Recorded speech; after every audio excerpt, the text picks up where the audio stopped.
SSC GD. SSC GD एक ऐसा exam है जिसकी हेल्प से आप जिस एग्जाम को क्रैक करके आप पैरामिलिट्री फोर्स को ज्वाइन कर सकते हो एज अ कांस्टेबल। तो एसएससी जीडी क्या है उसके बारे में आज हम समझेंगे। तो एसएससी जीडी जैसा कि मैं आप सभी को बता चुका हूँ एक ऐसा एग्जाम है, अगर आप उसको क्रैक कर लेते हो तो आपका फौज का सपना, आपका वर्दी लेने का सपना पूरा हो सकता है। ठीक है, आप आर्मी, एयरफोर्स, नेवी में नहीं जा सकते हो, लेकिन आप सीआरपीएफ, सीआईएसएफ, आईटीबीपी, है ना, एसएसएफ, इन सभी फोर्स में आप बहुत आराम से एसएससी जीडी के थ्रू जा सकते हो। आपने पक्का उसके बारे में बहुत ज़्यादा सुन रखा होगा। तो ये एक परमानेंट जॉब है। अब इसमें सिलेक्शन कैसे कैसे होता है वो हम समझते हैं। तो सिलेक्शन का जो इसमें क्राइटेरिया है वो हम इसको बाद में समझेंगे, पहले समझेंगे कि प्रोसेस क्या होता है। तो भाई साहब, प्रोसेस में सबसे पहले आपका होता है एग्ज़ाम। सबसे पहले आपका एग्ज़ाम होगा, उसको आपको तैयारी करनी पड़ेगी बहुत अच्छे से। और जो तैयारी आप करेंगे तो जो आपका एग्ज़ाम होगा वो आपका सीबीटी बेस्ड होता है, मतलब कंप्यूटर बेस्ड टेस्ट होता है आपका। तो वो ऑनलाइन होगा, ऑफलाइन नहीं होगा, पेन पेपर वाला नहीं होगा। ओएमआर शीट पे आप सर्कल भरेंगे, आपका एग्जाम होगा। ध्यान रखिए, जो एग्जाम है वो 160 नंबर का होता है। अगर आप एग्जाम क्रैक कर लेते हैं, जो उसी कट ऑफ जाती है उसको पार कर लेते हैं, तो आपका एडमिट कार्ड आएगा। किसका? आपका रनिंग का। मतलब उसको बोलते हैं फिजिकल एफिशिएंसी टेस्ट, जिसमें आपकी दौड़ भाग सब कुछ होगा। आप वो दौड़ क्लियर कर लेते हैं, आप उनके जो पुशअप्स हैं, स्क्वाट्स हैं, मतलब उठक बैठक और पुशअप पुशअप लगा लेते हैं, तो आपका फिजिकल भी क्लियर हो जाएगा। एंड इसके बाद आपका होगा मेडिकल।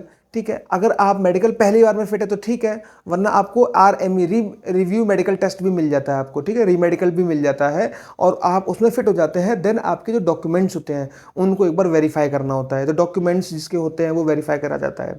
ठीक है, तो ये प्रोसेस होता है बेसिक एसएससीजीडी का सिलेक्शन का। डॉक्यूमेंट वेरिफिकेशन के बाद आपको फिर ट्रेनिंग को बुलाया जाता है। तो अब कि ये प्रोसेस मुझे पार करना है, सपोज दैट मैं ये जॉब करना चाहता हूँ, तो मेरे लिए कौन कौन अप्लाई कर सकता है? ये सभी लोग अप्लाई कर सकते हैं? तो हाँ जी सर, 99% लोग अप्लाई कर सकते हैं। कैसे अप्लाई कर सकते हैं? आपकी कम से कम उम्र 18 साल होनी चाहिए और आपकी 10वीं हो गई हो। 10वीं, यहाँ पे 12th की कोई रिक्वायरमेंट नहीं है। आप अगर 10वीं पास कर लेते हैं तो आप यहाँ पे अप्लाई कर सकते हैं। आपकी कम से कम उम्र 18 साल होनी चाहिए।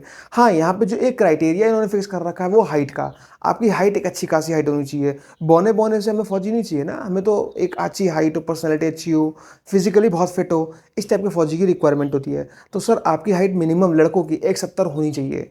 169.5 भी है ना, अगर किसी का 169 है तो कोई दिक्कत वाली बात नहीं है। 1 सेंटीमीटर हाइट बढ़ जाती है, वो बहुत सारे तरीके होते हैं। आप चाहे तो एक दो हाइट नपवाने से पहले, जब आपका फिजिकल हो उससे पहले आप जूता पहन सकते हो, उसको नीचे कपड़ा लगा के पहन सकते हैं, ताकि आपकी हाइट का जो आपका जो पंजा उसको कर्व शेप में आ जाए और आपकी हाइट 1 सेंटीमीटर बढ़ जाएगी। तो एक 1.5 सेंटीमीटर अगर हो तो कोई टेंशन लेने वाली बात नहीं है। हाँ, आपकी 1 65 1 66 हो तो आपको दिक्कत होगी। वहीं लड़कियों की हाइट जो होती है वो 157 होती है।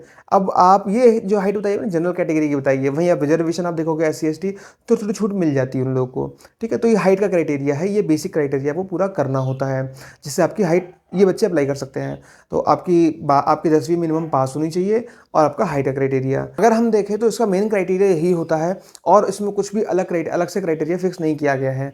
तो अगर आपकी ये चीज़ें हैं तो आप अप्लाई कर सकते हो। अब बात करते हैं तैयारी की। तो ध्यान रखिए, मैंने आपको SSGD क्यों बताया, क्योंकि अगर कोई फौज की वर्दी पाना चाह रहा है तो या तो वो एनडी क्रैक करेगा, या पहले वो आर्मी भर्ती मारता था। आर्मी की भर्ती मारता था तो वहाँ पे भाई अग्निवीर हो गए, वो 4 साल की हो गई। तो बहुत सारे बच्चों का भी अंदर से मन नहीं है तो कि भाई 4 साल की जॉब करेंगे, फिर उसके बाद 4 साल बाद कहाँ जाएंगे, है ना। तो SSGD आप इसलिए ट्राई कर सकते हो। वहीं एक ऑफिसर की एक वैकेंसी आती है, NDA CDS FCAT। तो ये जो वैकेंसीज होती है, कई बच्चों को लगता नहीं भैया मैं यूपी बोर्ड से पढ़ा हूँ तो मैं कैसे क्रैक करूँगा इस एग्जाम को। तो आप पहले SSGD से जॉब लो, अगर आपका मन है तो आगे तैयारी कीजिएगा, वरना छोड़ दीजिएगा तैयारी बीच में, कोई दिक्कत नहीं है। आप एक जॉब ले लो। लेकिन याद रखिए, एक SSGD एक ऐसा एग्जाम है जिसमें बहुत सारे लोग अप्लाई करते हैं और एग्जाम भी ईजी है। तो इसलिए इस एग्जाम की कट ऑफ बहुत हाई जा रही है आज के टाइम पे। अभी इस साल अगर मैं देखूँ तो इस साल 160 का नंबर का पूरा पेपर होता है और 153.5 कट ऑफ गई है जनरल की, बॉयज़ की। 153.5 अगर आप नंबर लेके आ रहे हो तो आपका फिजिकल, आपका जो पेपर 1 है वो क्वालिफाई होगा, देन आप फिजिकल के लिए बुलाए जाओगे। तो कट ऑफ बहुत हाई जा रही है इस टाइम पे, आपको बहुत अच्छे से तैयारी करनी पड़ेगी। तैयारी करने के लिए क्या, आप कोई भी यूट्यूब की वीडियोस उठा लो जो आपको टीचर पसंद आता हो। मैथ्स के लिए बहुत सारे टीचर हैं, आप उनको सजेस्ट कर लो। एक वीडियो देखिए आपने, फिर प्रैक्टिस कर रहे हो, फिर रीजनिंग की एक वीडियो देखिए, फिर प्रैक्टिस कर रहे हो। इस तरीके से आप प्रैक्टिस करके आप बहुत आराम से तैयारी कर सकते हो। हिंदी सब्जेक्ट होता है, उसमें सब्जेक्ट कौन कौन से होंगे, हिंदी हो जाएगा, एक रीजनिंग है आपका, एक अर्थमेटिक मैथ्स है और एक जीके हो जाएगा। तो 40-40 नंबर का सारे सब्जेक्ट होते हैं इसमें।